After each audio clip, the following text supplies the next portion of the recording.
Junkie back there. Even I'm toxic. Junkie. Hi, Pink Baby Doll. Hi, Miss Diva Trucker 43.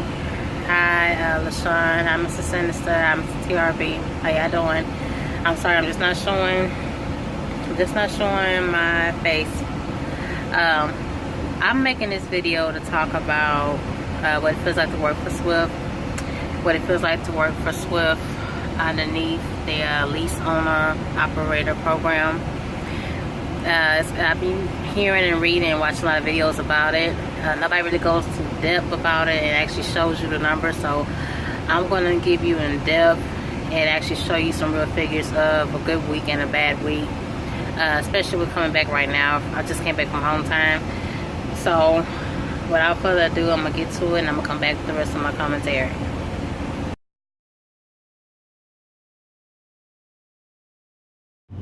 Okay, now at the top you're going to see all my charges, all the charges for the equipment and the Qualcomm. I don't know if you guys know it or not, but here at Swift you have to pay off an escrow bond, and you also have glass coverage insurance, which is not required. And you see all my total charges, which is all my insurance and note and fuel, and you'll see any balance brought forward, and you'll see a total amount due to owners $1,773, which is a pretty good week, pretty average week. I think I ran about 3,400 miles on this particular week, and you'll see that my gross was 4,100. You'll see it itemized right there, and like it shows on the previous screen, it shows you my net was 1,773. So that was after all charges.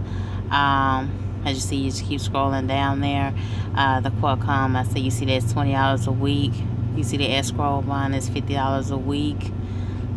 Where it says fuel com check, that is all that I use for that week. Because here at Swift, the week starts for owner operators from Thursday and ends on Wednesday at midnight. So the week is kind of, you might think of the weeks for your pay are set up kind of differently, or maybe a little bit weird. And you see the Leap Pass is $8, so not a bad week for a lease owner operator here with all your charges. So just wanted to show you guys what that looks like. Okay, so now we're going to get to, I'm going to show you guys what a bad week look like. Again, they'll go the charges itemized right here. Now, this is what I'm going to show you the negative side about leasing. Like I told you guys before, about having a higher note in a lease. Now, this week is when I came back from a home time. So this is what I'm going to show you guys where it says negative. And you see right there where it says loan. That's a student loan that they deduct back out of your check, which is $75 a week.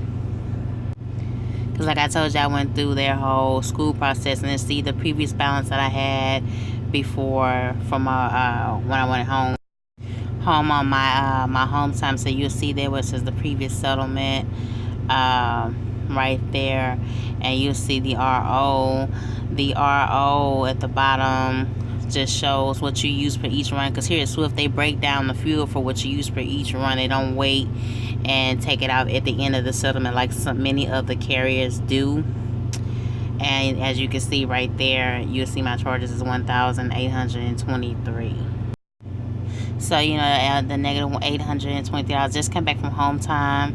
So I wanted to give you, just show you guys what it looks like being on lease on operator, and just giving you the pros and cons, and letting you see how, you know, it can really be and really work for and against you. The good thing about it when you're on a lease on a program is just don't let this number scare you, because when you are in a lease program here, and let's just say you may want to get caught up or take an extended vacation, or You just may need that extra help to get caught up. You know, you can call rapid response and get one of these weeks, week note get put back towards the end of your lease. So don't let the negative numbers fool get you deceived or get you discouraged, because there is help to get you back on track. When you come back from your home time and you go back to work after the 3 weeks of no payment. My checks were excellent. After those 3 weeks was up, my checks range from $700-800 to $1,700 net. That's with the note, and that's with the fuel coming out. And like I said, the only thing so far that I can really badly say about Swift is that sometimes when you need to get a hold of someone, you cannot, especially on the weekend. The weekend, they only keep it like one person at each terminal that can help you out. I do hate the fact that they don't do. Another thing about it is, if you're doing the owner-operated drive-in and you're just doing the drive-in region over the road, they don't give you that much on the fuel surcharge. They only give you back maybe 2 or 3 cents. The only time they give you a real impact on your fuel surcharge is if you're doing something like dedicated on a reefer account. Hope you guys can see. Okay, so you saw on the screen there, sorry y'all, what it feels like to be negative in a lease owner operator here at Swift. There is nothing but mileage pay here at Swift. They only do percentage pay for owner operators in certain areas, like more on the east end for certain accounts, like in Pennsylvania or out of Salt Lake, Utah.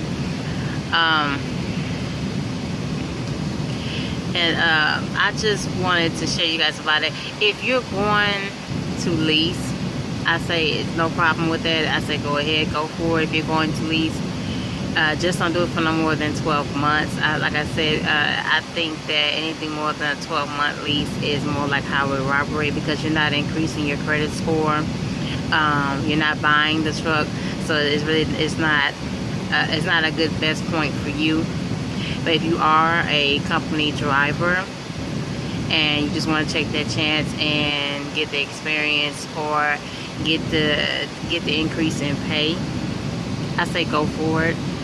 Here at Swift, they only do 12-month leases on the Freightliners. They do not do them on the Kentworths and Peterbilts. Those particular trucks, they only do it for 2 years. The good thing I like about my program is that after a year, hopefully you can see me, after a year, I can take my truck if I choose to keep it. If I choose to, at that point, go ahead on and buy it, I can continue to lease it. Not lease, but purchase through Swift. Or I can go to any other outside third-party financing, like Wells Fargo is one, State Farm is one, Capital One is one. Those 3 do financing for tractor trucks. Excuse me, y'all. But you know, that is a good thing about leasing here. Here there is a warranty on this truck account. I just started something else here differently. I just went through a mentor class. I'm getting ready to start training someone else, so pray for me, because helping somebody else and teaching someone else, and also learning how to trust someone else drive your truck, because at some point in the mentor process, you and your student have to start like team driving. So pray for me. But like I said, I took a step and I came here. I went through the whole process here with Swift. I went through the 4 weeks of schooling in Corsicana, Texas. I left my job. I was on the truck myself with a trainer for the whole 200 hours that they have you do it for here at Swift. So I've been through the whole process here. It's been a long time coming. I took a step out on faith to come here and drive for the opportunity, for of course the money, and it's been really good for the most part. I really don't have that many complaints. If you are looking to come to Swift, I say come along, because it's not about the Swift brand in itself. It's more about who you're working with underneath the Swift umbrella. That's the make and break you part here. If you have a DM that really is loving what they do and want to make sure they do the best they can to help their drivers succeed, then you're going to be fine here. There's so many drivers here. I've come across drivers in Memphis, Tennessee, and Salt Lake. They have a whole fleet of trucks here. I mean, doing excellent here, making $200,000-$300,000 a year. So it's all about your attitude. It's all about what you make it, and it's all about who you're working at and who you're dealing with here.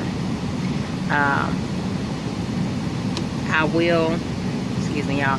I will be doing another video update as far as when my student gets on. I'm supposed to be picking up a student here in Lancaster, Texas, by this Wednesday or Friday. So I will be keeping y'all updated and posted on how that's going. Thank you so much for watching. Leave your comments and questions down below, and I'll be sure to respond.